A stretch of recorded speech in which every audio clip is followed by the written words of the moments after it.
अस्सलाम वालेकुम, मैं हूं हकीम मोहम्मद शुएब। निज़ाम शिफा खाना यूट्यूब चैनल को सब्सक्राइब करें, बेल आइकन पर क्लिक करें ताकि आपको तमाम नोटिफिकेशंस मिलती रहें।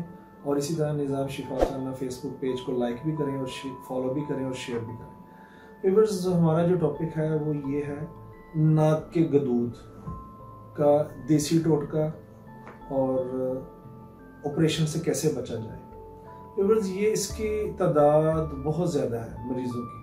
ये अक्सर टीन एज में ये मसला शुरू हो जाता है और बहुत सारे लोगों ने इसके ऑपरेशन करा लिए, सर्जरियाँ करा ली, मेडिसिन ली कई कई महीने कई साल, लेकिन ये मसला हल नहीं होता। वो होता ये है कि जहाँ गदूद बन जाते हैं जिससे नाक से सांस लेने में दिक्कत हो जाती है। ठीक है, वो ये कि बंदा जब सोया हो तो जब उसको महसूस होता है कि मेरा सांस मुझे लेने में दिक्कत है, और अक्सर फिर ऐसे लोगों को अक्सर डस्ट एलर्जी टाइप मसला शुरू हो जाता है कि जब मर्जी उनको छींकें, जब मर्जी उनको जुकाम, जब मर्जी उनको उनकी नाक बहनी शुरू हो जाती है। इस तरह का उनको था सिस्टम हो जाता है। सब लोगों को नहीं होता, अक्सर लोगों के दूध बड़े हुए लेकिन उनको डस्ट एलर्जी वाला सिस्टम, जैसे डस्ट एलर्जी की अलामत होती है, छींके आना, नाक बहना, गले में पानी, केरा गिरना, वैसा हो जाता है। लेकिन सभी को ये मामला नहीं होता, कुछ लोगों को होता है।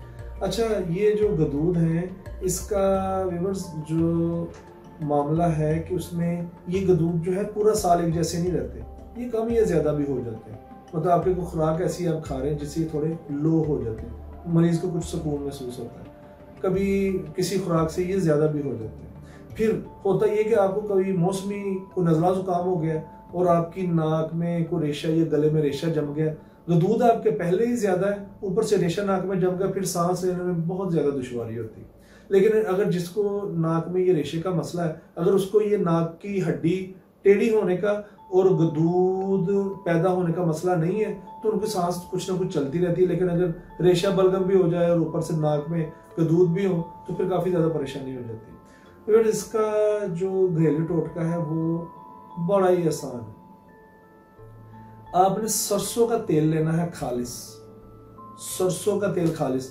बाजार से जो मिलता है वो खालिस तो नहीं मिलता क्योंकि वो बहुत कुछ मिक्स करते हैं। करते क्या हैं, इसमें पता क्या फार्मूला लगाते हैं, 2 नंबर जो सरसों का तेल बनाते हैं वो 5 किलो खालिस सरसों का तेल लेते हैं और 5 किलो पुराना ऑयल।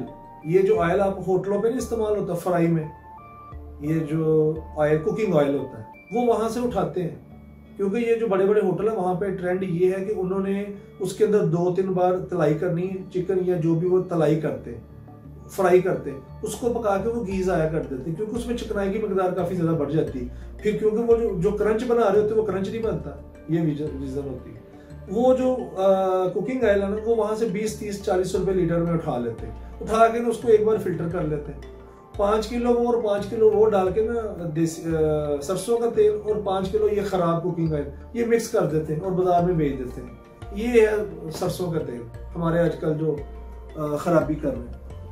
इस तरह ये इसमें 2 नंबरी करते हैं। ये मेरे इल्म में भी एक बंदे से आई, वो ये सरसों के तेल का काम करता था। मैंने उससे बोला कि भाई ये खालस क्यों नहीं, इसके अंदर क्या डालते हो? उसने कहा जी ये वाला मामला है, ये महंगा बहुत है, लोग पैसे भरते नहीं है, हम ये टोटका लगाते हैं, इसके अंदर ये टांका लगाते हैं।